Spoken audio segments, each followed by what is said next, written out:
इस वक्त हुकूमत के लिए सबसे बड़ा मसला महंगाई बना हुआ है, जिसका अब हुकूमत खुद एतराफ़ भी कर रही है। ऑपोजिशन खामोश है, लेकिन वो अब मैदान में आ रही है। हुकूमत को तनकीद का निशाना बनाया जा रहा है। आज कौमी असम्बली के इजलास में भी गर्मा गर्मी दिखाई दी। हुकूमत को काफ़ी तनकीद का सामना करना पड़ा। ऑपोजिशन का इल्ज़ाम है कि महंगाई में इजाफा हुकूमत की नाअहली की वजह से हुआ है और हुकूमत पर दबाव बढ़ रहा है, क्योंकि महंगाई गुज़श्ता 12 साल की बुलंद तरीन सतह पर आ गई है। जनवरी में महंगाई की शरह 14.6% थी, जबकि गुज़श्ता साल जनवरी में शरह सिर्फ 5.6% थी। महंगाई 3 गुना तक बढ़ चुकी है। अहम बात यह है कि खाने पीने की चीज़ों की कीमतों में ज़्यादा इजाफा हुआ है। खाने की चीज़ों में महंगाई की शरह 24% तक पहुँच चुकी है इस दौर में, और देही इलाकों में ये शरह और भी ज़्यादा है। आटे और चीनी की कीमतों में तेज़ी से इजाफा हुआ है। इसकी वजह भी हुकूमती नाअहली बताई जा रही है। हुकूमत पर सवाल उठ रहे हैं, क्योंकि मुल्क में गंदम की पैदावार मुल्क की ज़रूरत के मुताबिक थी, मगर हुकूमत ने गंदम बरामद करने की इजाज़त दी। फिर बार बार की वार्निंग के बावजूद बरामद पर पाबंदी नहीं लगाई, और फिर जब गुज़श्ता साल जुलाई में गंदम की बरामद पर पाबंदी लगाई गई तो उसके बावजूद भी 48,000 टन गंदम बरामद हुई। मजमूई तौर पर 6 लाख टन गंदम बरामद की गई, और अब हुकूमत ने 43 लाख टन गंदम बरामद करने का फैसला किया, जब ये बहरान ने सर उठाया। खुद वफाकी वज़रा गंदम की बरामद और अब दरामद पर एतराज़ उठा चुके हैं, और ये कह रहे हैं कि मार्च में जब दरामद शुदा गंदम आएगी तो मुल्क में गंदम की फसल तैयार होगी। अचानक गंदम की किल्लत पैदा हुई और आटे की कीमत में तेज़ी से इजाफा हो। इसी तरह जब से तहरीक इंसाफ की हुकूमत आई है, चीनी की कीमतों में मुसलसल इजाफा हो रहा है। जून 2013, जो आज से कई बरस पहले की तारीख है, इसमें चीनी की कीमत 54 रुपये किलो थी। फिर जब 2018 में तहरीक इंसाफ की हुकूमत आई तो अगस्त 2018 में भी चीनी की कीमत 55 रुपये फी किलो थी, जो पाकिस्तान ब्यूरो ऑफ स्टेटिस्टिक्स के मुताबिक जनवरी 2020 में बढ़कर 75 रुपये 83 पैसे हो गई है। चीनी की कीमत मुसलसल बढ़ रही है। ऑपोजिशन का इल्ज़ाम है कि इससे फ़ायदा वो अफराद उठा रहे हैं जो खुद हुकूमत में हैं। बहरहाल हुकूमत ने महंगाई में कमी के लिए फौरी तौर पर यूटिलिटी स्टोर्स को 10 अरब रुपए की सब्सिडी देने का ऐलान किया है।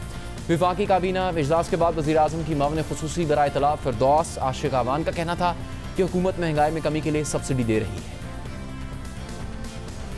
यूटिलिटी स्टोर कॉरपोरेशन को आइंदा 5 माह के लिए हुकूमत की जानिब से 2 अरब रुपए माहाना सब्सिडी फ्राहम की जा रही है। ये सब्सिडी जो है ये गंदम, चावल, चीनी, दालें और घी की कीमतों में कमी लाने के लिए दी जा रही है। यूटिलिटी स्टोर को ये हिदायत की गई है 20 किलो का जो थैला है वो 800 रुपये पर, चीनी 70 रुपये किलोग्राम, घी 175 रुपये फी किलोग्राम, चावल और दालों की कीमतों में 15 से 20 रुपये कम कीमत पर फ्राहमी को यकीनी बनाया जाए। यूटिलिटी स्टोर कीमतों के तयन में आवाम के लिए एक बेंचमार्क बनेंगे, जिससे ज़हीरा अंदोज़ों और मुनाफाखोरों की गर्दन तोड़ने में मदद मिलेगी। साथ ही फिरदौस आशिक आवान ने कहा कि वज़ीर आज़म ने चीनी और आटे की कीमत में इजाफे से मुतालिक तहकीकाती कमेटी की रिपोर्ट पर अदम इत्मीनान का इजहार किया है और मज़ीद सवाल उठाए। चीनी की इंक्वायरी के हवाले से और गंदम की इंक्वायरी के मुतालिक जो कमेटियां बनाई गई, जो preliminary report I, prime minister of Pakistan ने उस रिपोर्ट को नाकाफ़ी करार देते हुए मज़ीद सवालात के साथ 3 हफ्तों के अंदर अंदर वो क्वेश्चनर साथ दे के रीसबमिट करने की हदायत जारी की हैं, ताकि सवालात के जवाब जो आवाम जानना चाहते हैं उनकी मुफस्सल रिपोर्ट सामने लाई जाए और फिर उसको दोबारा कैबिनेट में पेश किया जाए। हुकूमत ये समझती है कि सब्सिडी के जरिए महंगाई पर काबू पा लिया जाएगा, मगर जब तक महंगाई करने वाली माफिया के खिलाफ एक्शन नहीं होगा, खाने पीने की चीज़ों में इजाफे का इम्कान है, उनकी कीमतें बढ़ती रहेंगी। आज एक तरफ काबीना इजलास जारी था तो दूसरी तरफ कौमी असम्बली में हुकूमत को अपोजिशन की तनकीद का सामना था। कौमी असम्बली में खिताब करते हुए बिलावल भुट्टो जरदारी का कहना था कि महंगाई की जो सूरत हाल है, इसमें कोई मुंतखब नुमाइंदा आवाम को जवाब नहीं दे सकता। हमने सब अपने कॉन्स्टिट्यूएंसीज में जाना है मिस्टर जनाब स्पीकर, अपने अवाम को जवाब देने हैं। हमारे अवाम हमसे पूछ रहे हैं कि क्या हम अपने बच्चे को खाना खिलाए या अपना बिजली का बिल और अपना गैस का बिल भर ले। It is beyond me, मुझे तो I don't understand how a majority of members of this house face their constituents. अवामी नुमाइंदे इस मुआशी कत्ल पे खामोश नहीं रह सकते। सिर्फ वो लोग जो अवाम के नुमाइंदे नहीं हैं, जो किसी और तरीके से आए हैं, वो कह सकते हैं कि महंगाई नहीं है, अवाम को कोई परेशानी नहीं है और मईशत तरक्की कर रही है, मईशत से सिमत पे जा रही है। जब इमरान खान साहब कहता था कि जब वजीर आजम करप्ट होता है तो महंगाई बढ़ती। जनाब स्पीकर, जब आपका हुकूमत ना अहल होता है, नालायक होता है, सिलेक्टेड होता है, अवाम के नुमाइंदे नहीं होते हैं, तो फिर अवाम का दर्द का एहसास भी नहीं होता। IMF के सामने झुक जाते हैं, अपने गरीब अवाम के मुआशी हुकूक पे सौदाबाजी करते हैं, पाकिस्तान के मुआशी खुद मुख्तारी पे सौदाबाजी करते हैं, तो फिर महंगाई बढ़ती है जैसे आज बढ़ रही है, जैसे आपके अपना ब्यूरो ऑफ स्टैटिस्टिक्स कह रही है कि तारीखी तौर पे महंगाई बढ़ रही है। वजीर आजम को हमें बताना चाहिए कि उसका कौन सा करप्शन की वजह से इतना इजाफा हुआ है महंगाई में। इसी तरह मुस्लिम लीग नून के रहनुमा ख्वाजा आसिफ का अपने खिताब में कहना था कि जिन लोगों ने तहरीक इंसाफ को वोट दिया वो परेशान है, हुकूमत को खुद अपने आप से खतरा। ये अपोजिशन ने कुछ नहीं बिगाड़ा जो है हुकूमत का। मैं ये सारी अपोजिशन की तरफ से कहता हूं, हमने कुछ नहीं 1.5 साल में बिगाड़ा। ये हुक्मरान खुद अपने दुश्मन हैं। इस वक्त जो पब्लिक ओपिनियन जो है वो सारे का सारा उसका फोकस जो है महंगाई के ऊपर है।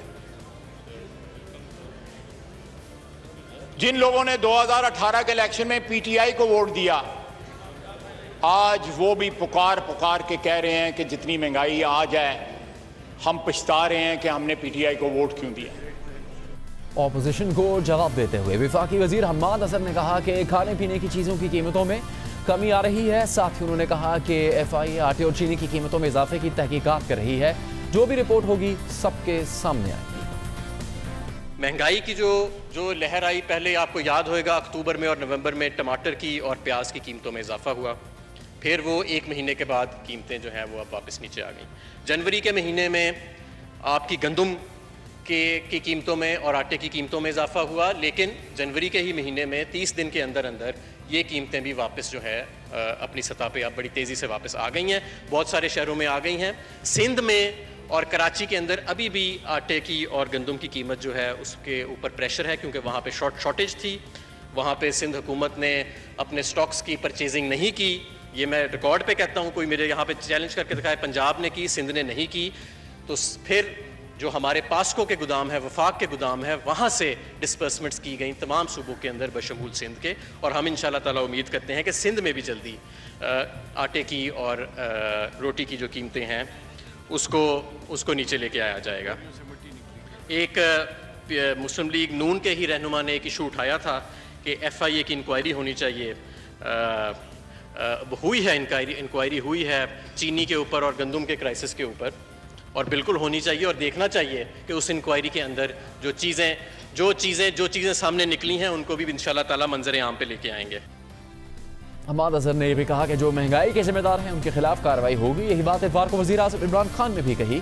वज़ीर आज़म ने ट्वीट किया था कि तमाम मुतल्लिका हुकूमती इदारे आटे और चीनी की कीमतों में इजाफे के असबाब की जामे तहकीकात का आगाज़ कर चुके हैं। कौम इत्मीनान रखे, जिम्मेदारों का भरपूर मुहासबा किया जाएगा और उन्हें करार वाकई सज़ा दी जाएगी। मगर सवाल ही उठ रहा है कि महंगाई के असल जिम्मेदारों के खिलाफ एक्शन होगा भी या नहीं। सब्सिडी देने जैसे फैसलों से तो ज़ख़ीरा करने वालों की हौसला अफजाई होगी और इस तरह से शायद मसाइल बढ़ेंगे, उनके हल की तरफ जाना मुश्किल नज़र आता है।